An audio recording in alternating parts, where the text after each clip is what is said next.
very special edition of Friday PM. I am very grateful and happy to be here with our current mayor of the city of Portland, Mayor Mark Dion. Mayor, good to see you. I keep always wondering, should I say Dion? It's Dion. It's Dion. It's Dion, not Dion. If you're trying to make points, it's Dion. It's Dion. How's that? Mayor Mark Dion.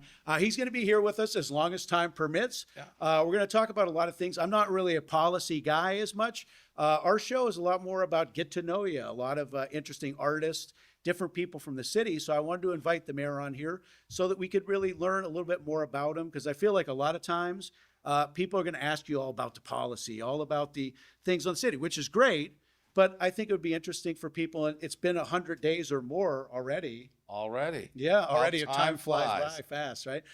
To learn a little bit more about you as a person and kind of the background. And so you were born in Lewiston, Maine? I am. I'm a Franco kid. Okay, yeah. Okay, so French and English were the two dominant languages when I grew up. And Lewiston's a very family-centric city, especially as a Roman Catholic. I mean, we had friends who were not Catholics, but I think that the majority of the community organized that way. Well, here's the example. When I came to Portland, first as a university student, and someone would ask, where do you live? The answer, oh, the West End, the Hill, Rosemont. And I found that curious, because if you went to Lewiston, enunciated the same question to a group of fellas, they would say, Holy Cross, St. Mary's, St. Joe's, and the list went on. We identified our space by the church that occupied the neighborhood. Okay. So I found out I had moved to a secular city. Not Right. Not that the churches didn't play a role, but people didn't identify that way. They really identified with a physical locale. And that was it being on West End. And Yeah. And so that was Lewiston, though. You lived there all the way until college, and then that's when I was 17 when I was a very young 17. When I graduated, I turned 17 in February. Graduated high school in May. So I left Lewiston and came down here to go to what was then called University of Maine Portland Gorham, or in the colloquial Pogo U. Yeah. So that was my entry into what I thought was the big city of Portland. And you were studying criminology at the time? Was Yeah, that no, I started in biology. My mother had a dream that I'd become a doctor. Yeah, right. Yeah. And then I took a class in criminology and found it way more fascinating than biology. Switched my major, and then the rest is, as they say, is history. I went on to join the Portland Police Department after graduation. Okay. And so was your first kind of foray into city government was as a police officer, and then the sheriff side of things, and what kind of happened after college? Well, yeah, I mean, the police department is the 24/7, 365-day face of government. I mean, people call the police from everything from a cat in a tree to a robbery to how to deal with some other social service agency, and they feel frustrated, so they can call you directly because you become known in the neighborhood, and when they trust you, they will trust you with lots of issues in their lives. So I learned politics on the street. It's about problem solving. It's about being proportionate to the problem, not overreacting. It's learning that people don't always tell you all the truth right away. Right. For all sorts of reasons. It's interesting. Yeah. But so I spent 21 years there. A lot of my time as a detective. Okay. Then I left as deputy police chief. Ran for sheriff. Yeah. Spent 12 years there. And that, you're running the largest jail in the state. We had over 600 beds. And then I was the primary police agency for 14 communities in Cumberland County. But it was, first of all, it was way more political than the politics I experienced as a deputy chief. And in the city, our political relationship was with neighborhood associations, business groups, etc. So the agendas were pretty nonpartisan. As a sheriff, since I was dealing with substance use disorder, mental health, prisoner reentry, those became very political. So I was going to Augusta, and I had to be an advocate and seek partners on both sides of the aisle if possible to address my issues. And I was an elected official now, which is very different. You serve the interests of the people, and you're always reminded that the people can decide it's time for a change.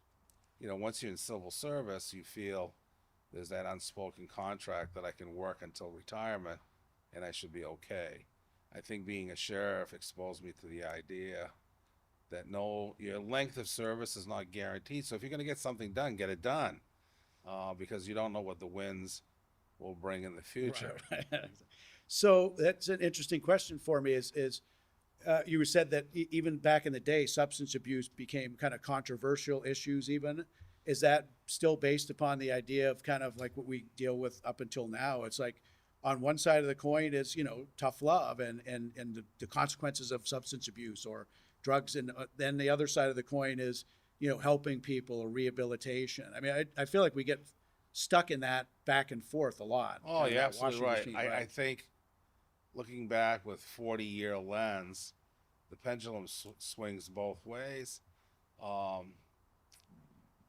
I think the legislature, when I was a sheriff, had more of a punitive view. I always tried to talk about accountability. I don't believe in punishment for the sake of punishment, but I do believe in accountability. You may have issues that brought you to make a decision that was criminal. I'm not going to give you a walk. Right. Exactly. I'm not going to say you're an evil person, but I want you to make a recognition within yourself. You committed a wrong against someone, and, you know, the waiter has to be paid.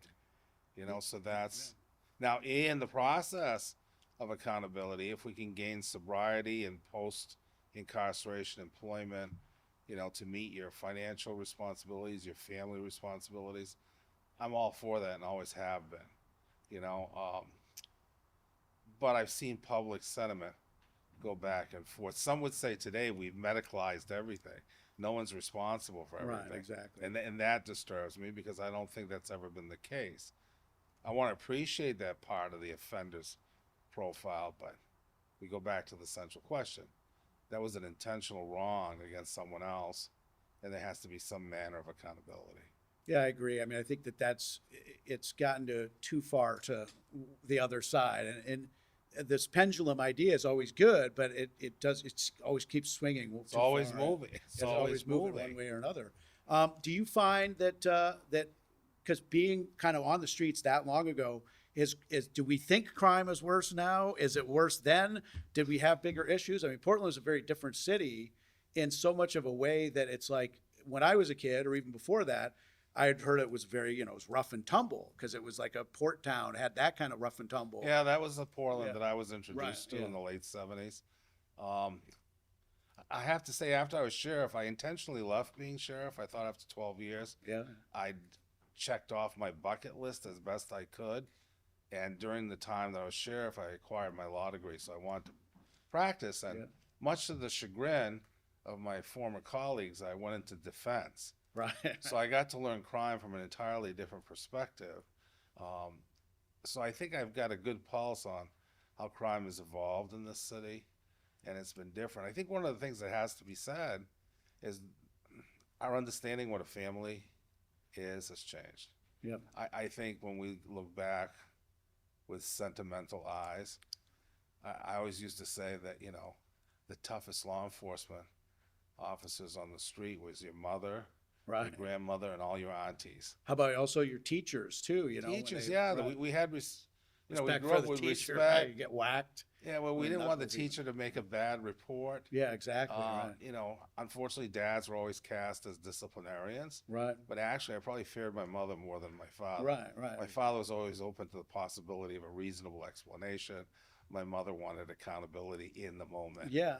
Well, and that does go back to the idea of it's the social fabric of the city has changed. I mean, partially, I guess, maybe with technology, things like that, where it's that nuclear family is kind of like they would say it takes a village, but the village is like a virtual village nowadays, and that honestly, it feels like what you say with your mom because she had some accountability to somebody in the Look, structure, that there was somebody that you would, I well, love embarrassment even, let's Yeah. say that, right?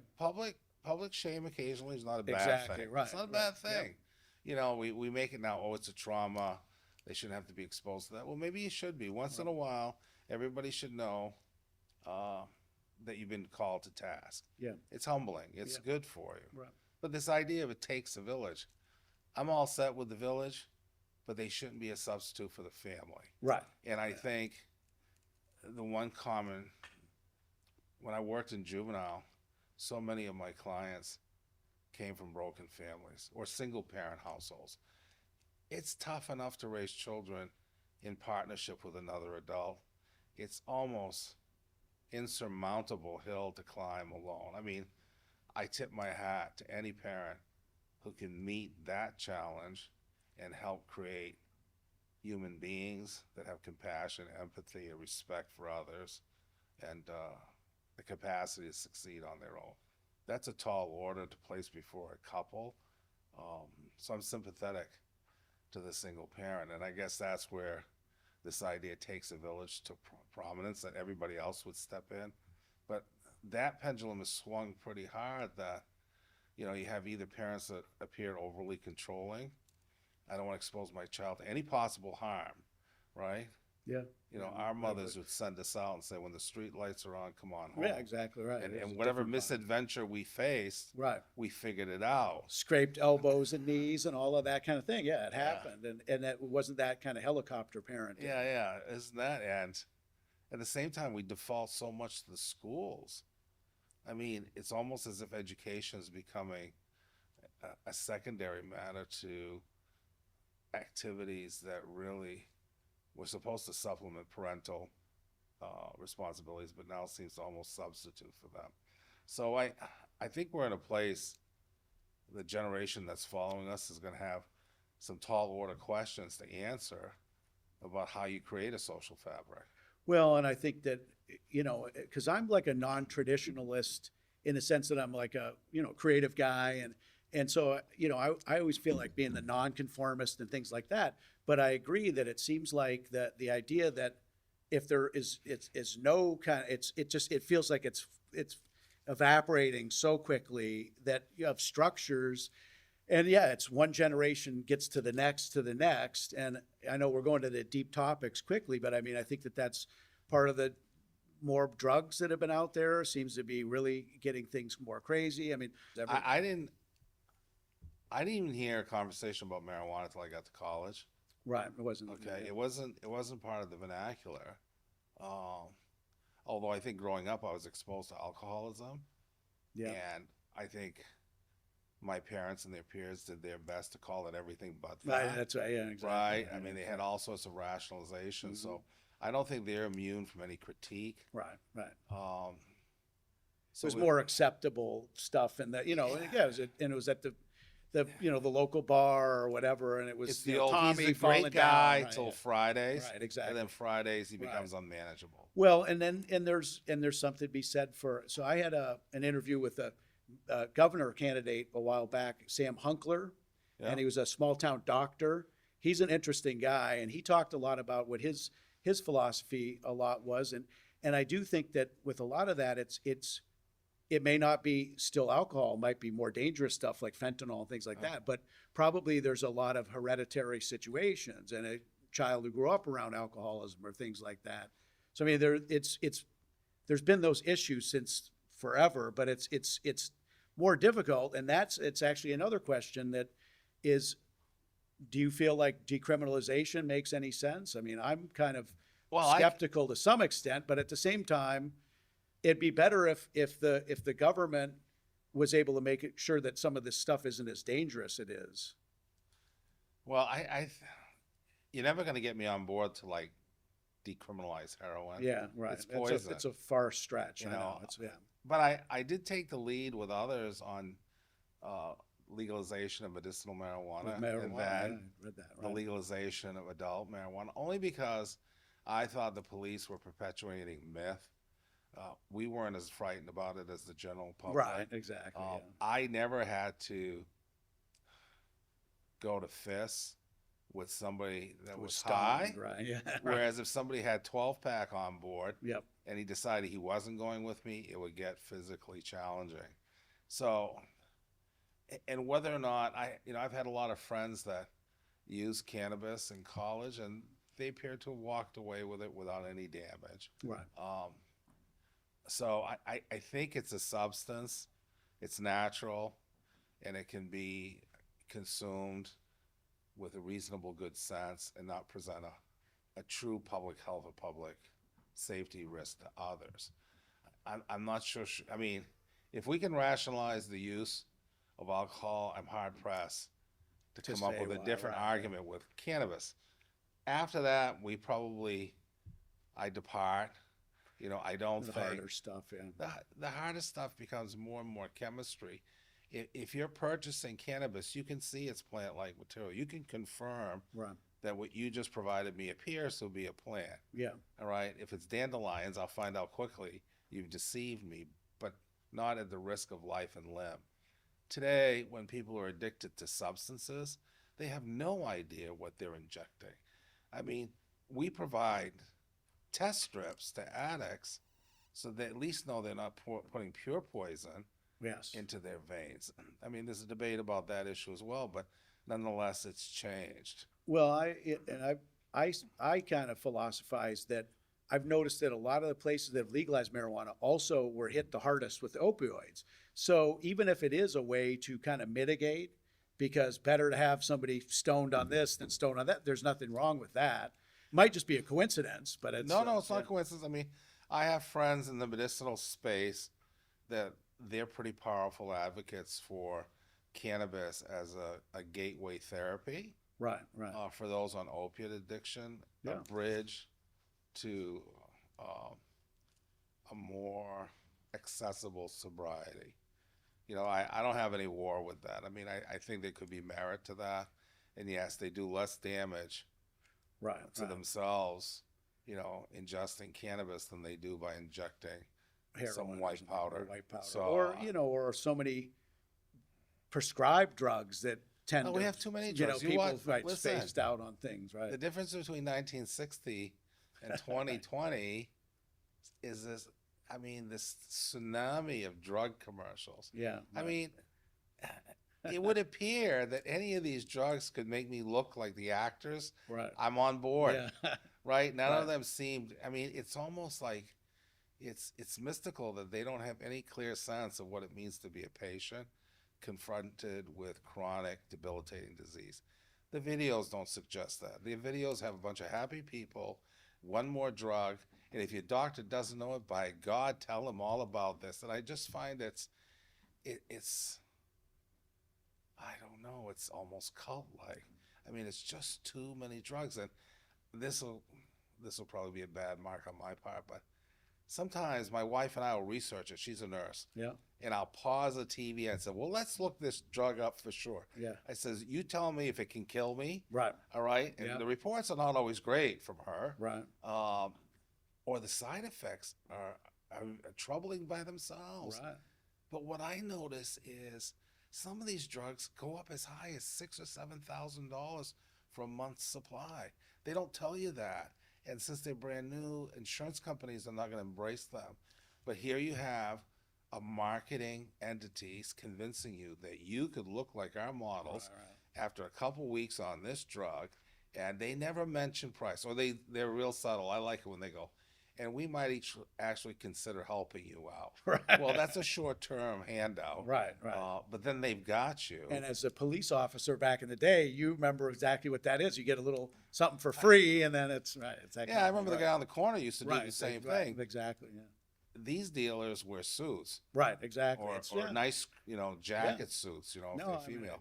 But it's just, we become too drug Right. dependent. No matter what it is we're confronting, there's a pill for it. So it's hard to be living in that society, then tell your children, don't abuse drugs. Where's my Xanax? Yeah, no, and I agree. And the more kind of everybody goes into their phones or gets virtual or escapist, drugs kind of go in hand with all of that. It just becomes like people are not as much alive together as they were. And is that I like that, yeah. Jeff. We're Well, not. and did We're not COVID alive together. Did did COVID? did COVID where COVID it really closed down the last of those? Yeah. I mean, COVID kind of suggested that isolation could be okay. Could actually be in your best interest. Right, right. I mean, I don't know how old you are, but I'm old enough to say, playing outdoors meant a group of people. right, right, We had a gang. You know, it's like I saw written once.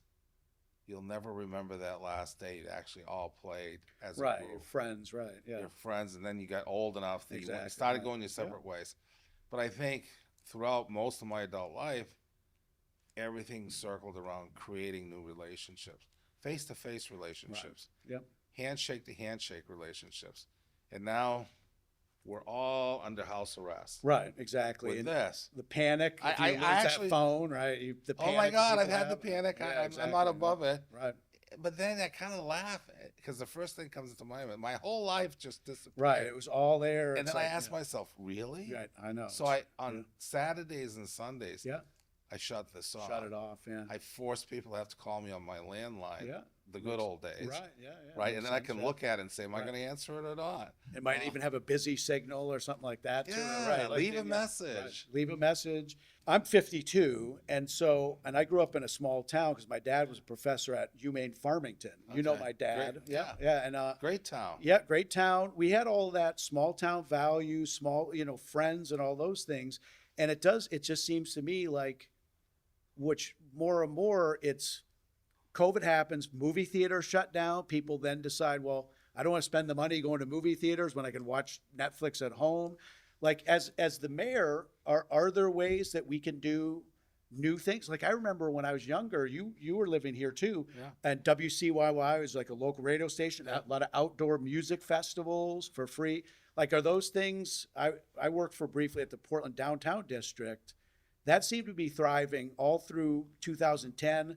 Has it picked back up? Is that something that we I can get hope excited so. about? I mean, I hope we can return to much more active life in the public square, yep, whatever that looks like. right, I mean, but in order to do that, people have to feel safe.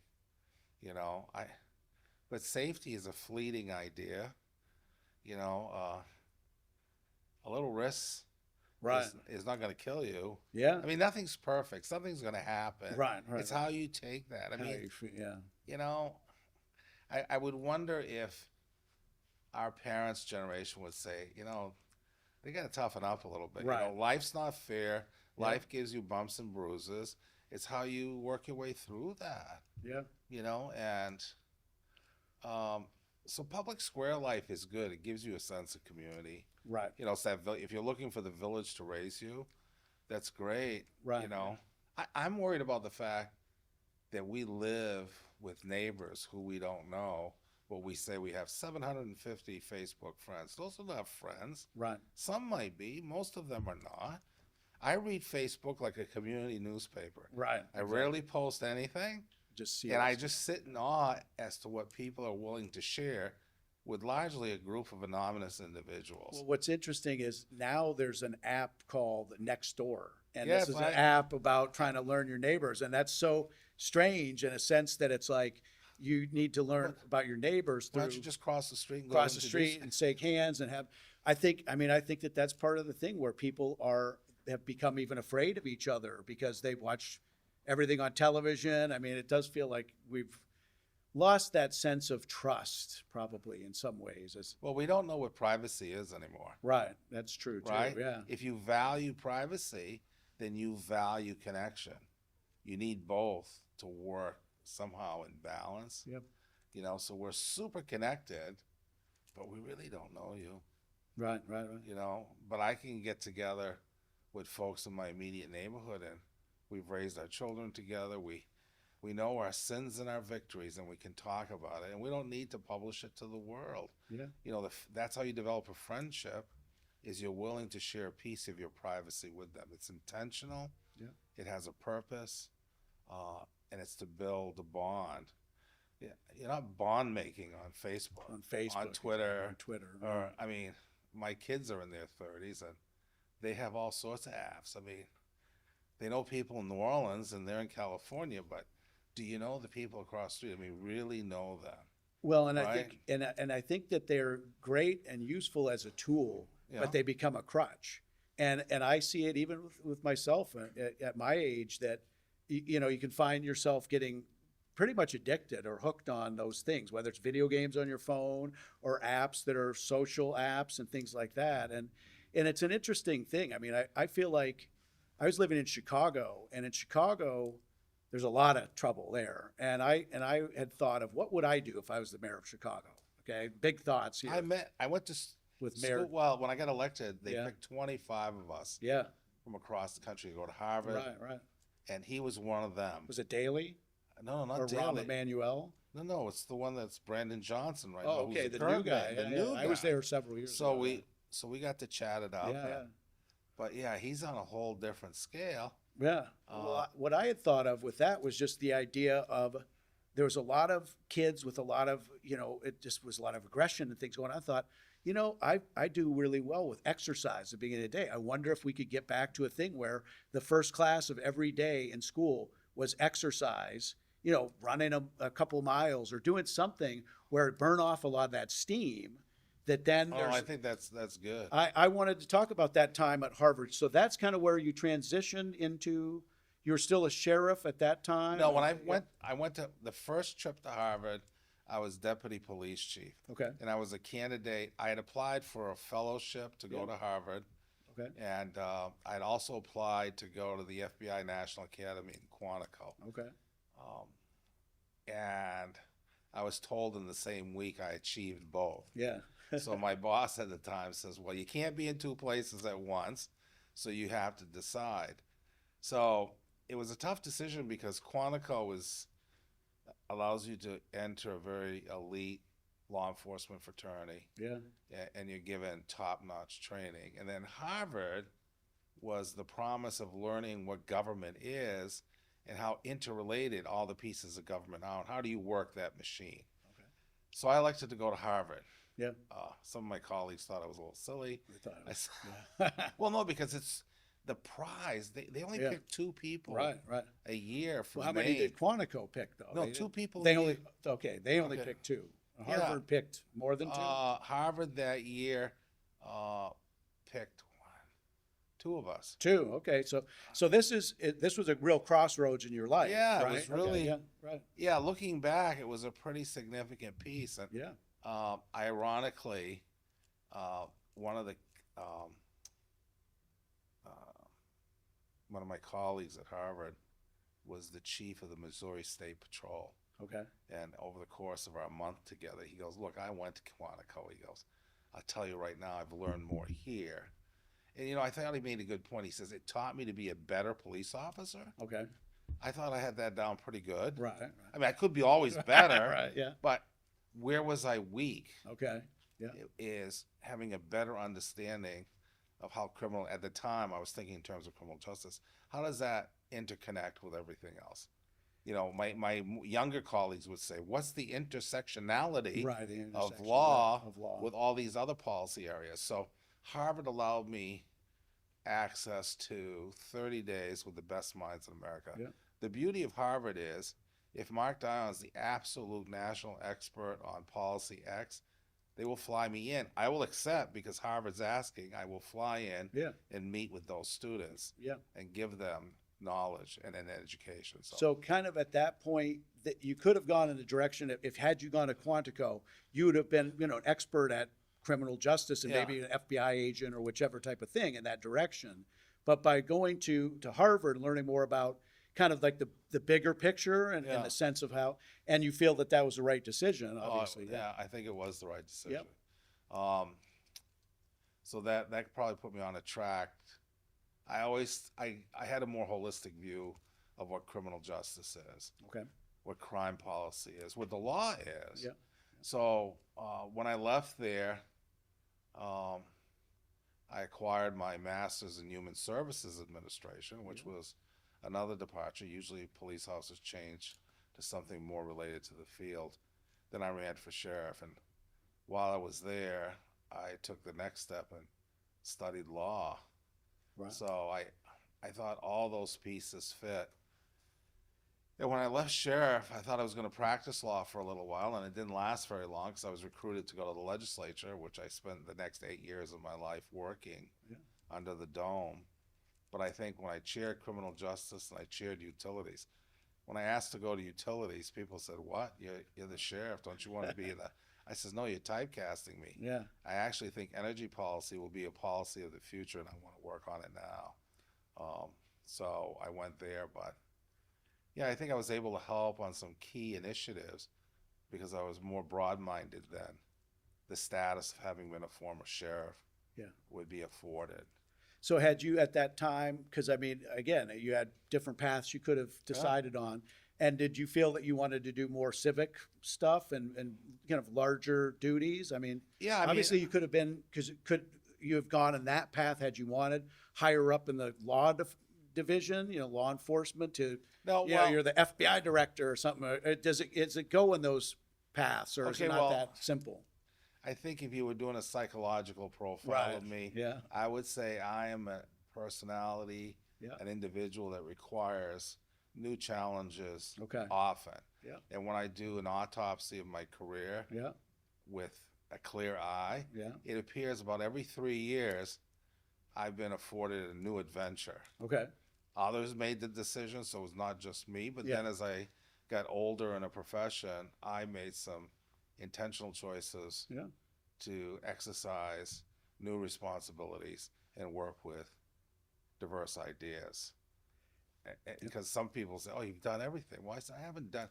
It's not a crazy trip. Right. I said, if you put it down on paper, there is a path. Yeah. So that's There's a you know, method to this madness. It's there's a not, method yeah, to the right. madness, and I Yeah. mean, because each place gave me skill sets and understanding. So I know when I ran for mayor, some people say, "God, we're comfortable that you're a candidate because you've worked in so many different kinds of spaces. Right. Yeah. You can get a bigger picture quicker." And I think that's been helpful, especially if you're going to work in politics, as how the career has now come to be. I think that diversity of experiences is helpful. I think that's definitely is the most helpful thing. I think is the idea that you've been in you've kind of worked in a lot of different sectors, or so you have eyes on different things. Has that helped you a lot in the now being the mayor? That, for example, with different issues that are going on with the homeless crisis, things like that, that you've seen it from different perspectives. It's not a homogeny of your looking at things. Yeah, no, I can refer in my mind Yeah. to different scenarios that are related Yeah. and inform me to stay the course. I'm comfortable making a decision, Yeah. knowing full well that 20% of the people will get up in the morning and think I'm dead wrong and probably would rather see me Right. dead as well. Yeah. 20% of the people, Right. no matter what I do, would probably support me for any number of reasons that in their mind is legitimate.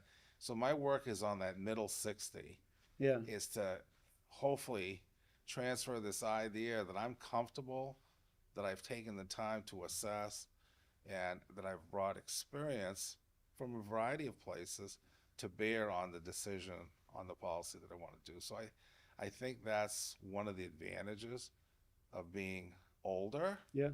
is, we kind of like Wisdom. Yeah. wisdom is really a collection of your memory of all the mistakes you've made, and now you've had the chance to really look them over. Right. Right? Yeah. When you're Yeah. 30, you haven't Right. had that blessing yet. Exactly. Everything seems like it's a win. Right. And Tell you're me about right. your first loss. That's what I want to talk to you about. And I agree. I think at that age, when you're still climbing the hill, right, and there's still a lot of those things but when you get to kind of, I mean, like the top of the hill, or however we want to look at it, when you get older, you can kind of look down and see everything more clearly all around you. Yeah. It's not as much about climbing up and working your way up. Where do you see kind of Portland? Like, what's your vision? You have 3 more years? Is that how many? Yeah, I've got a 4-year term. 4-year term. Okay, so I think year one is just kind of getting established. Yep. Okay. I'm trying to communicate and connect with as many community leaders as I can. Yep. I subscribe to the idea I'm not the smartest kid in the room, but I'm smart enough to bring the smartest people together. Exactly. Right? Yeah. Yeah. Okay. And then once you get them together, it creates its own energy. Maybe we'll solve some issues. Second, Portland has a history of mayors that were ceremonial, Then I'm the fourth mayor they've elected by Yeah. popular vote. And at least in one instance, there's been a lot of conflict between the mayor at that time and the city manager. And I know when I was running, and even today, people, one of their first questions is, how are you doing with the manager? Yeah. You know, so we have a process where the manager runs the inside of the house Okay. and all the services, and I handle the council and try to be accountable to the general public. So we're partners, and I say it's like a dance or a marriage. We're feeling each other out. We have the benefit of my having experienced Danielle West as the city attorney when I was on the council, and then witnessing her period as the interim city manager. So I appreciate her work style, her value system, how she approaches problem solving. And I hope she's drawn similar conclusions about myself. And I think we're off to a really good start because we're not strangers to each other. Right. And as lawyers, we chuckle with each other. We're okay with conflict. Yeah. Conflict is part and parcel of being an attorney. Right. The trick is not to allow yourself to be emotionally dragged into a conflict. Well, and do you find that the Portland politics? I can't imagine it's anywhere nearly as wild as what we see in Washington nowadays, where they're trying to kick out the guy who's trying to make a deal with the other side. All these, it doesn't get that. We're not there yet. Right. We're not there yet. No, When and you say yet, well, let's no, keep our I'm fingers just crossed. yeah, keep our fingers Yeah. crossed. I think when I look at Washington, when I've been down in Washington, when I was with the National Sheriffs, I was there, and now I've been down as mayor and as a senator. I think what always sobers me is they're just like you and I. Yeah. They're regular people, but they have a lot of power and a lot of resources. And as I would say in the most polite way, they get a little excited. All right? Yeah. They get excited about winning rather than governing. Yeah. I think that's the key thing. Right. I think I can remember a time when they governed there.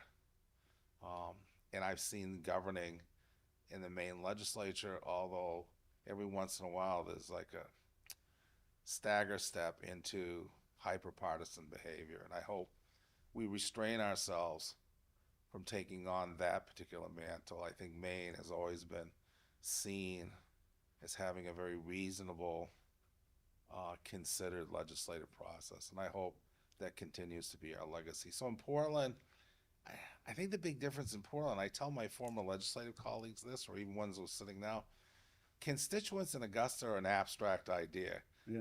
And I think we share that with Washington. The people we're here to serve are almost not here. Right. We kind of reminded by our staff they do exist, and we should do something for them. Okay? I think when you're on the city council, your constituents are like right here, Yeah. right face to face, whether it's at the grocery store, at a gas station, a knock on the door at home. Right. I went to an auto mechanic today, Yeah. who I've gone to for years, and somebody came in and said, "Oh, you're the mayor. Can I tell you something?" Yeah. I said, "Sure." So that immediacy of a constituent is something that our colleagues in other levels of government don't enjoy. And I say enjoy because it keeps me honest. Yeah. It's a gut check every day. If I'm assuming something, it's good to hear a dozen or more people saying I might be wrong. Right. Well, and, that's and they yeah, feel right. good Mhm. that I'll stand there and hear them out. And it is an interesting thing about Portland as up until now, which is, hopefully it won't get crazier, is it's that mixture still where it is a small town. You don't have to walk around with bodyguards or things Yeah, like no. that. You Well, can go. I was talking Yeah. about the Chicago mayor. Yeah, He right. had a half dozen people, 4 of them had firearms Right. on, walking him around Harvard campus. And I said to him, I go, no one's going to take you out here. Right, exactly. Right. The Chicago cops would glare at me, but it was just like he felt he was in such a threatening environment. Right. And I felt like I'm okay. Well, it has an interesting point about Portland as well, which is that, whether or not, no matter who you are as the mayor, it doesn't feel that contentious where you worried, like in a bigger city where there might be somebody, a kook, who's so, Oh, I know. messed up or politically so wound up or whatever goes on in bigger cities. It just still has that flavor to it. That's a somewhat Well, less. there I are some mean, people out there that concern us. I'm right. I mean, concerned yeah, for the right. council. Yeah, yeah. Right. That's We true. Yeah. we That's have witnessed more impulsive violence in the decade. I right. don't totally dismiss that, Right. Right. but I'm not. Here's my theory. When I was a policeman, Yeah. a lot of cops carried off-duty weapons. I Right. didn't. Exactly. I But you, figured yeah. Right. if they're But, going to right. take me, they're going to get me. Right. Right.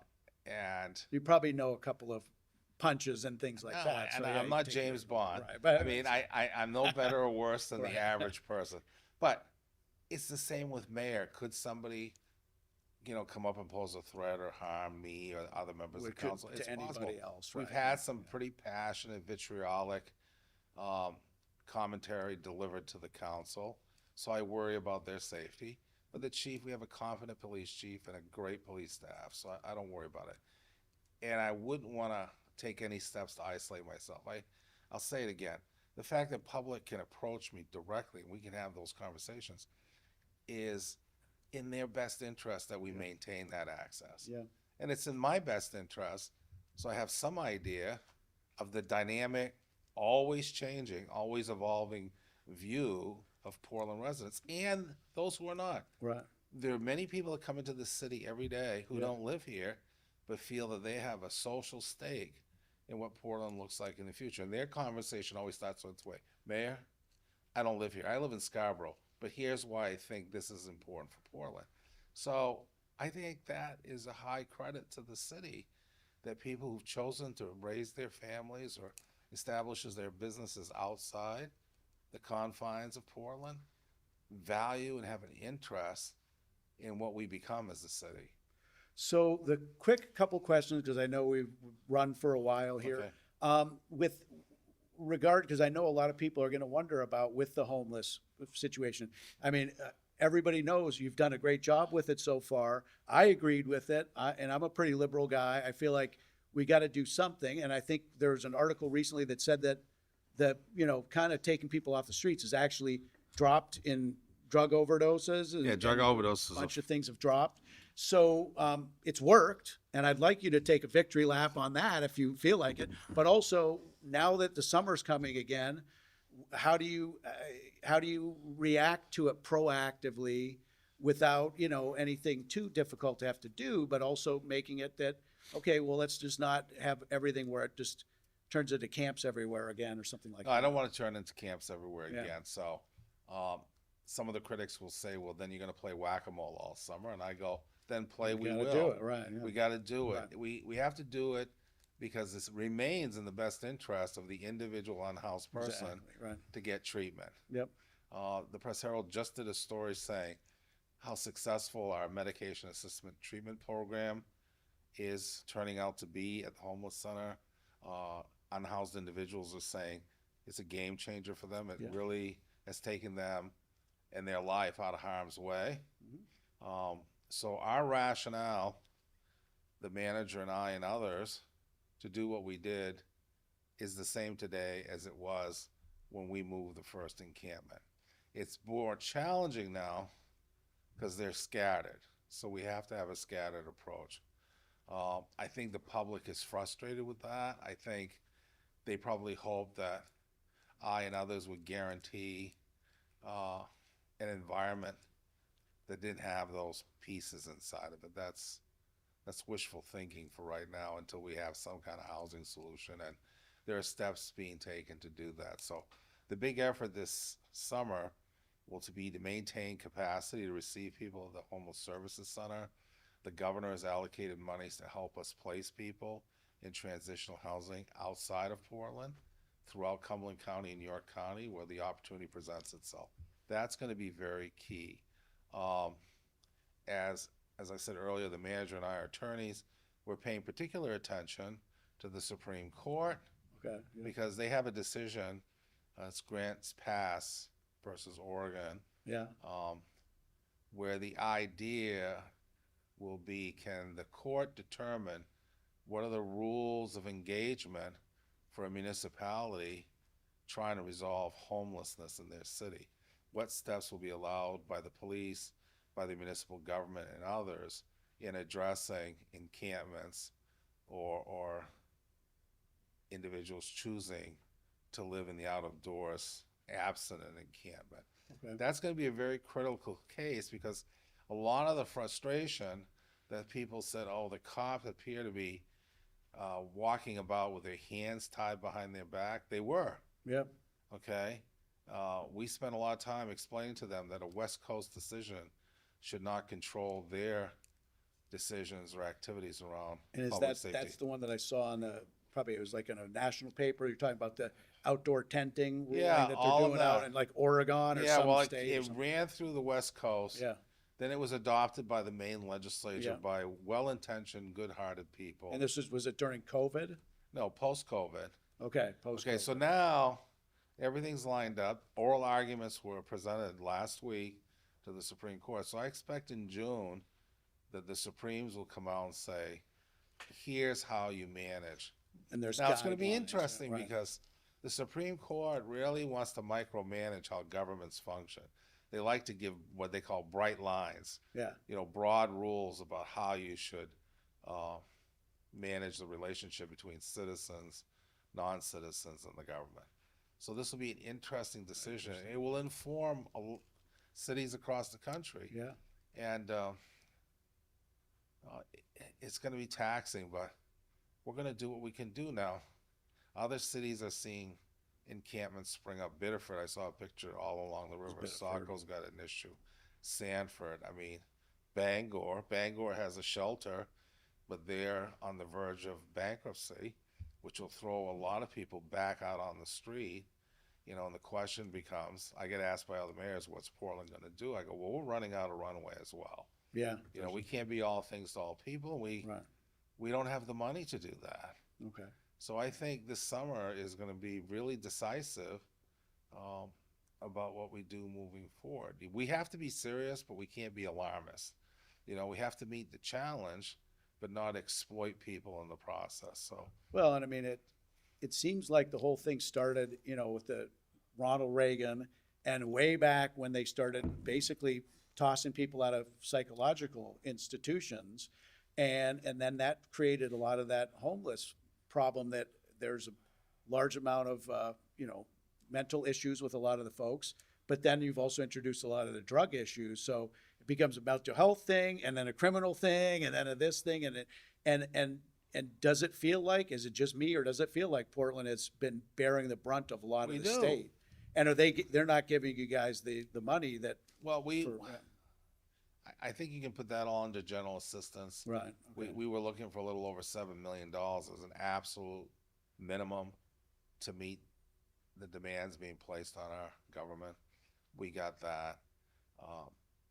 The legislature has not been open to the idea of simply restructuring how we view general assistance. Once upon a time, that was to get you short-term housing, food, some medicine.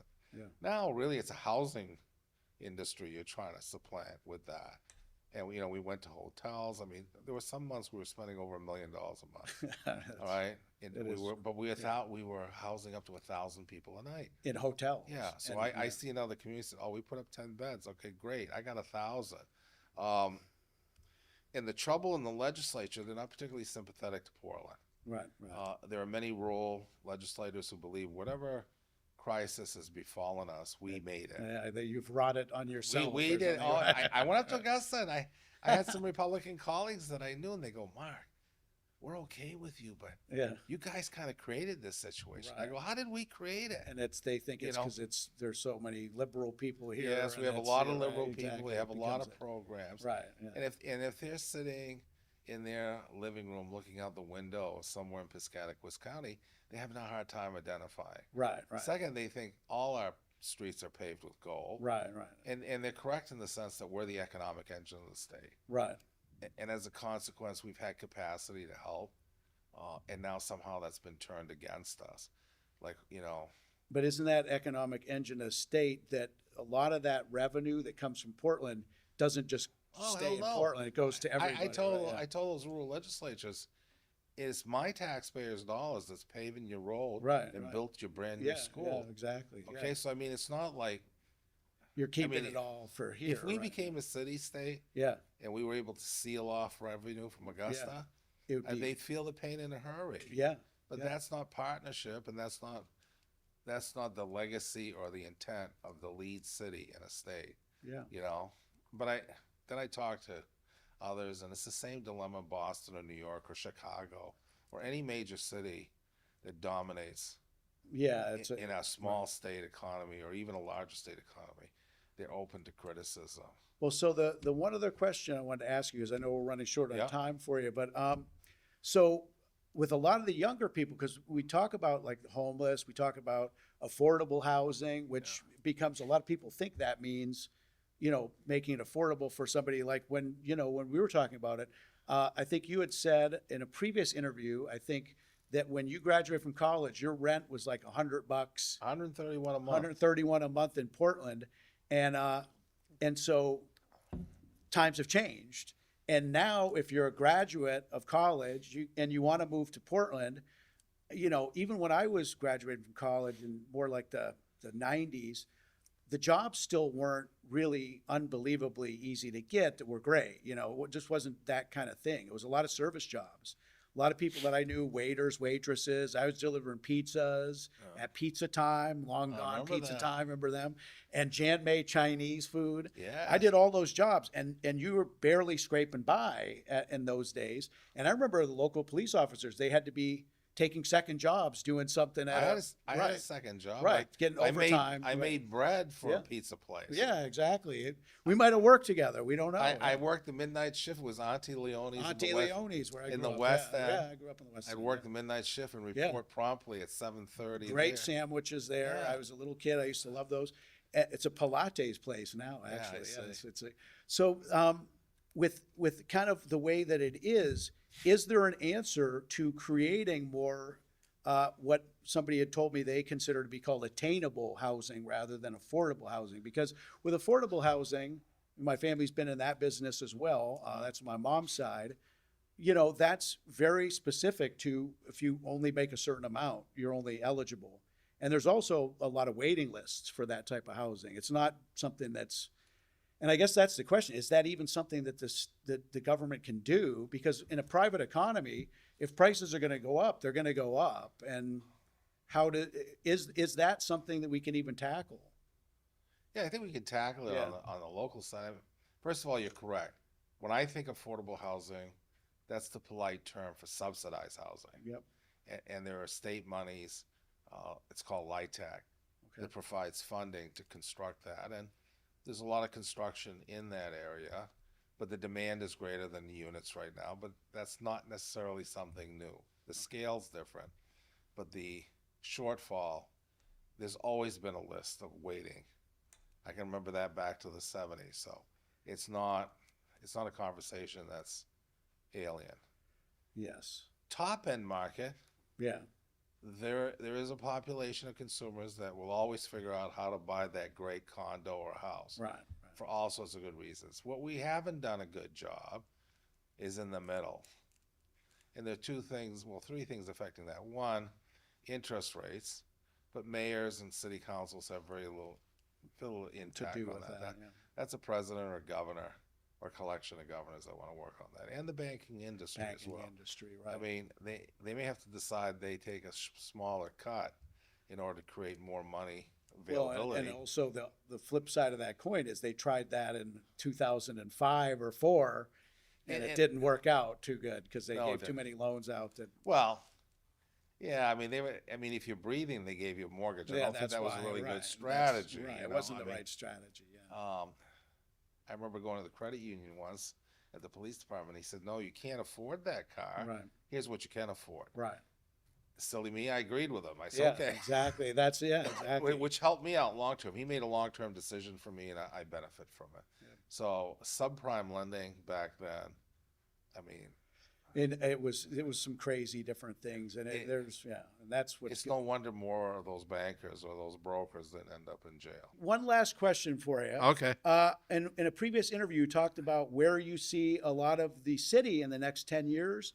And you talked a lot about maybe kind of light rail. these are things that are pretty interesting to our audience. We can talk a little bit more about it the next time we have you on, but briefly, do you see that as an option here, like light rail, bicycles, things like that? I think we need to do more for bicycling, Yep. for pedestrians, and I would not be opposed to exploring a resurgence of trolleys, which were very popular in Portland before you and I both came into being. Right, right. So Yeah, I think it's a worthwhile discussion to have, because I think we'll have a denser city, and we don't always have to take a car to get from point A to point B. yes. You know. Well, I want to thank you so much, Mr. Mayor. Have a great day. Thanks again, everybody. We'll see you next week.